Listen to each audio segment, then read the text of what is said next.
Hi everyone, it's Alice, and today we are gonna do an end of year TBR. Now, I'm gonna be real with you. I have picked out 10 books for this video, and there is no way that I'm gonna get to all of them because I have a really busy time ahead of me at work, and I am an insane person, and I'm doing full-time studies next to my work, so I have exams coming up. So I'm not gonna be able to read like most of these, I don't think. Also because I have a plan for a book I'm gonna read in November, and that's gonna take me a little bit of time. But I'm hoping that you guys can help me prioritize. So like, which one of these books should I prioritize reading before the end of the year? Like, I need some help, so help me pick. I do think that I would like to squeeze in one more translated book before the end of the year because I'm always trying to read more translated books. I actually don't know how many I've read so far this year, but I'd like to read at least one more. So I have these three to pick between, unless you think I should read all three of them, which I don't think I'll be able to do. The first one is Before the Coffee Gets Cold by Toshikazu Kawaguchi. And this is one of those books that I've just seen everywhere, and I would like to read it sooner rather than later and not put it off for like 8 years because I have a tendency to do that. The story is about a small cafe in a back alley in Tokyo where people can go and they can drink coffee and like visit their past. I don't know if they can just like see it or if they can actually fix things or something.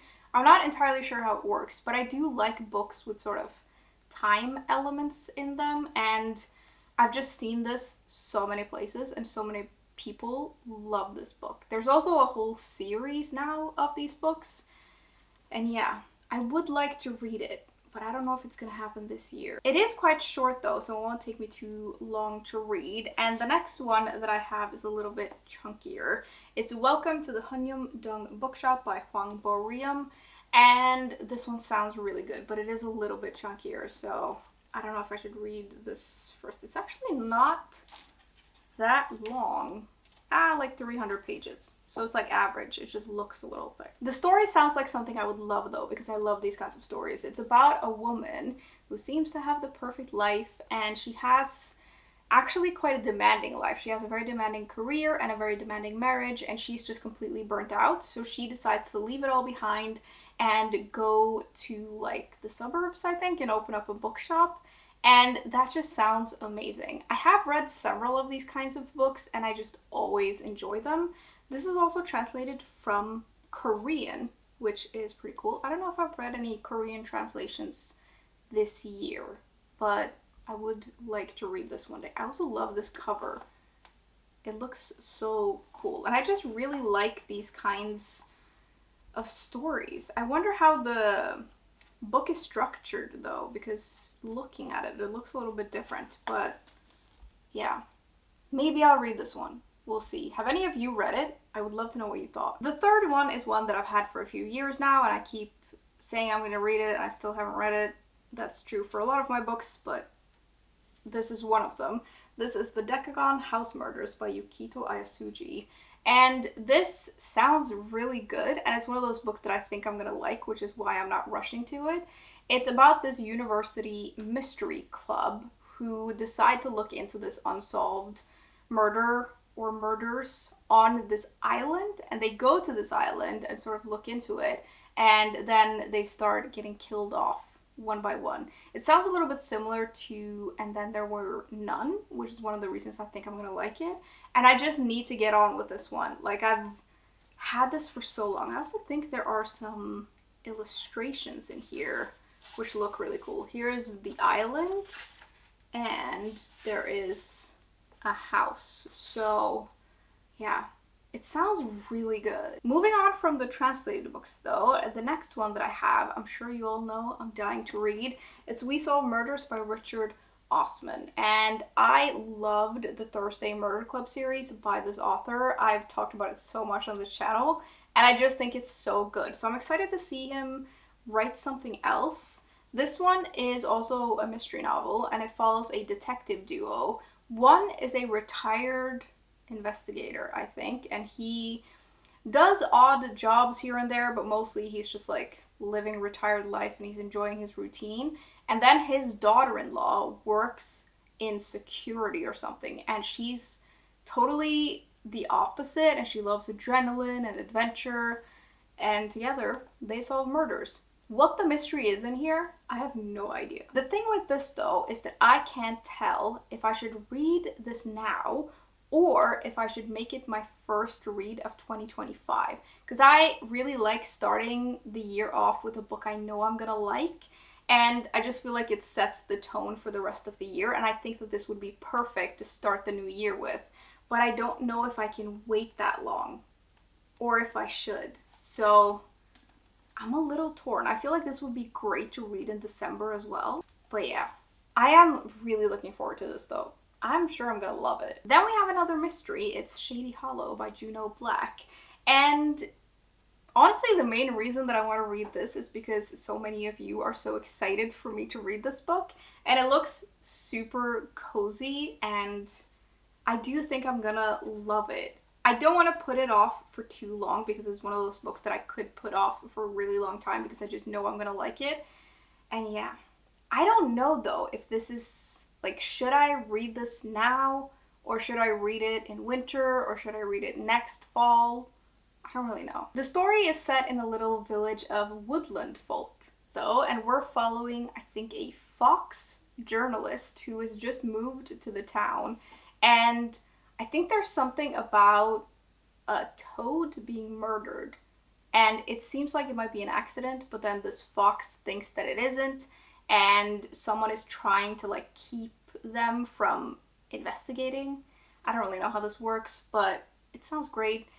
It sounds very whimsical, and I've mentioned this several times, but like someone, when they recommended this to me, said that there is a moose running a coffee shop in here, or a cafe, and I'm very excited about this moose. I just think it sounds so delightful. I am clearly in some kind of mystery mood, so I will have to try and read at least one more before the end of the year. Here is another one. This is The Twyford Code by Janice Hallett. The reason that I would like to read this soon is because I really like Janice Hallett. I've read 2 of her books now, and I just bought her most recent one, and I'm wondering if I should read this one before I read that one. I don't know why, really. It doesn't really matter, but I want to read all of her books, and this sounds really good, and I really like her books. I think this was her debut. If you don't know, this author writes epistolary novels, so all of her novels are in correspondence. So like the format is like different kinds of correspondence. Here there are some audio files, there's some chats, there's things like that, and I really like that format for mystery novels.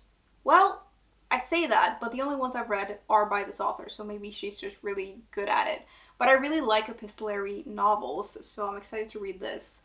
This one is about this children's author who's really famous, and I think there's something about a mystery tied to clues in her books or something, and I think someone figures it out and then they disappear. Honestly, like, I just looked into this and I forgot, but it doesn't really matter what this book is about because I really like this author and I want to read all of her books. I am wondering though if I should read the new one first because it is so new and it would maybe be cool to review sooner rather than later, but yeah, maybe I'll try to read one of them before the new year. Moving on to something a little bit different, we have Love and Fury by Samantha Silva, and I don't really know why I'm putting it in this video because there's no rush to get to it this year, but I do think that I should just read this book soon because I've already had it for a couple of years, and every time I see it on my shelf I'm like, God, I gotta read that book, and then I just haven't yet. This one is historical fiction. It's set in 1797, and we meet, I think, the midwife who is helping Mary Wollstonecraft give birth to Mary Shelley.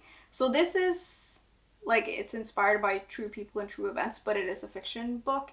And I think they spend 11 days together, and through that, we sort of learn the story of Mary Wollstonecraft. I don't really know what to expect from this, but I just have a feeling that I'm really gonna like this book.